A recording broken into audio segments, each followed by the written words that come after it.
WWE wrestlers who only had one single world title opportunity and failed. Number 11. Neville. If a wrestler comes out of a WWE title match with fans wanting them to get a rematch, then everyone involved has done a stellar job. This was the case with Neville, who in 2015 had his first and only singles match for the WWE title on Raw. Neville would face Seth Rollins and the match received universal praise. The match even featured an insanely close 2 count as Neville and Rollins delivered a near fall that fans will never forget. Unfortunately, they never saw Neville as a main eventer, but this match did highlight that Neville had every in-ring tool to deliver at this level, and WWE should have at least kept Neville in a prominent role following this highly celebrated television matchup. Number 10. Zack Ryder. Now, it may come as a surprise to learn that former WWE star Zack Ryder only had one singles match for the WWE title during his entire career. Ryder was a name that was extremely popular in the early 2010s, so it did come as a surprise that Ryder only received one opportunity at WWE's top prize. That match took place on Raw and it saw Ryder challenge then WWE champion Sheamus. The match would be a total squash, with Ryder losing in a matter of seconds thanks to a bro kick. Whilst the match could have acted as a great showcase for Ryder, unfortunately, this isn't what WWE had in mind, as Ryder looked like a complete afterthought. Number 9. Goldberg. In the summer of 1999, Triple H defended his WWE title on SmackDown against none other than Goldberg. The Attitude Era was a wild time, and a world title matches on free television would be commonplace. Surprisingly, the reigning light heavyweight champion at the time managed to get a small amount of offense on the game, but even still, Triple H had no difficulty in defeating Goldberg. Number 8. Spike Dudley. During JBL's reign of dominance on SmackDown, he was prone to defending the title against lower card talent. This was the case when he defended the title against Spike Dudley in July of 2004. Nobody expected Dudley to win, and everyone was expecting the match to be a squash. However, Dudley managed to get some offense in on JBL, and it was fantastic to see JBL sell for Dudley, as after all, he was a former European champion. JBL would end up getting the win, and this actually acted as a fantastic precursor for Dudley's heel turn that would come in the following weeks. As he always did, Dudley did an excellent job in what WWE booked him to do, and it was a testament to Dudley's abilities that he was able to hang with JBL in the ring and get the fans invested, despite there being little to no doubt on the outcome of the match. Number 7. Crash Holly.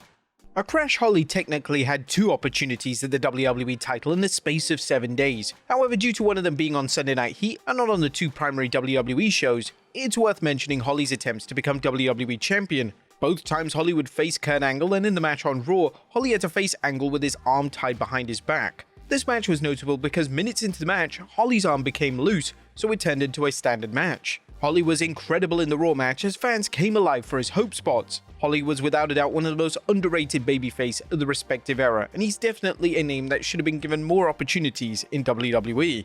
Number 6. Eric Bischoff. In 2005, WWE attempted to recapture the magic of Stone Cold vs Vince McMahon by having their top star John Cena feud with Raw General Manager Eric Bischoff. This was a booking trend that WWE just couldn't resist, as they believed that a babyface versus power-hungry authority figure was always going to be a recipe for success. While Cena vs Bischoff wasn't an awful feud, it did lead to some unique and exciting moments. It just didn't hit the same, and the heel Bischoff character began to dominate screen time. The interesting thing about the feud is that Bischoff challenged Cena for the WWE title on the Raw Homecoming show. The match would be an ODQ match, and while Cena came out on top, the match was arguably the highlight of their entire story arc. Number 5. The Fabulous Mooer. The Fabulous Mooer had her one and only opportunity to become WWE champion in 2002. In one of the weirdest matches of all time, they would book Mooer to face Big Show on SmackDown, and unsurprisingly, the match never got going as Brock Lesnar would interfere. Booking this match was a wild call. Presumably, the logic of the match was to further the feud between Big Show and Lesnar and give Mooer a cheap pop in her hometown. Number 4. Farouk. Farouk, during his WWE tenure, only had one WWE title opportunity that was televised, and it took place on a major pay-per-view event. At the 1997 King of the Ring, Farouk challenged the then WWE champion The Undertaker, and the match would even be in the main event slot of the show. This was a weird main event, as whilst Farouk was somewhat over thanks to his involvement in the Nation of Domination faction, there weren't any calls to see him main event pay-per-views, and there was definitely no demand to see him challenge for the WWE title, particularly in a post-WrestleMania 13 WWE. Number 3. Shawn Waltman.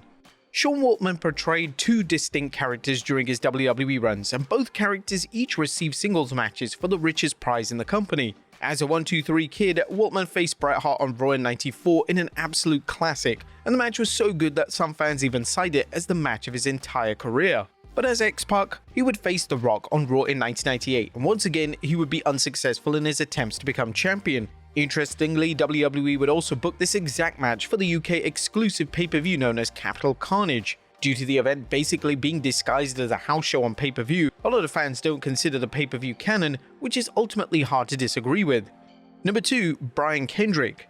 Now, with a bold yet welcomed attempt to push new talent, the WWE title scramble match at the 2008 Unforgiven pay-per-view featured 4 names that had never won the WWE title. The names involved included reigning WWE Champion Triple H, Jeff Hardy, MVP, Shelton Benjamin, and the Brian Kendrick. In an era where the same names were pushed over and over again, it was great to finally see some new blood compete for the title. One of the more surprising names in the match was Kendrick, who ascended into the main event picture of the space in just a few weeks.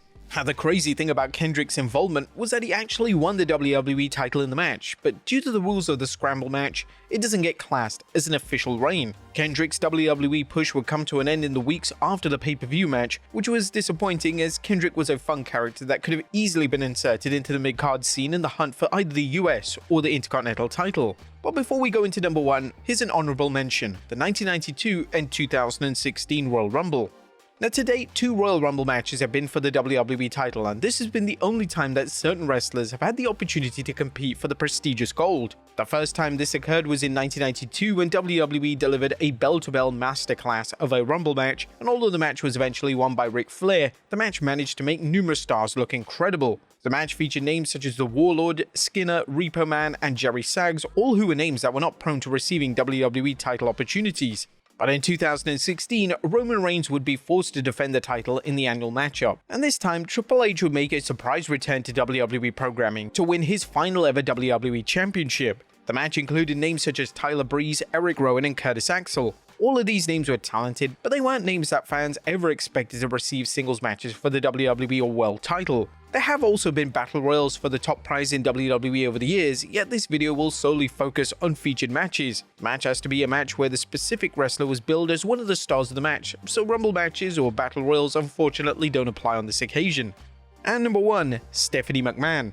Imagine a world in which Stephanie McMahon became WWE Champion. Well, she had a one-time only opportunity in 2002. On Raw in that year, McMahon would take on Chris Jericho and Triple H in a triple threat showdown for the title. McMahon would even state that she's going to walk out of the match as WWE Champion, which would have resulted in one of the most shocking moments in WWE history. Unfortunately for McMahon, she was unsuccessful, as Triple H would pin her following a spinebuster. This would also act as McMahon's final appearance on TV for some time, as the next time she appeared on screen was as a babyface act when she would debut as a SmackDown General Manager.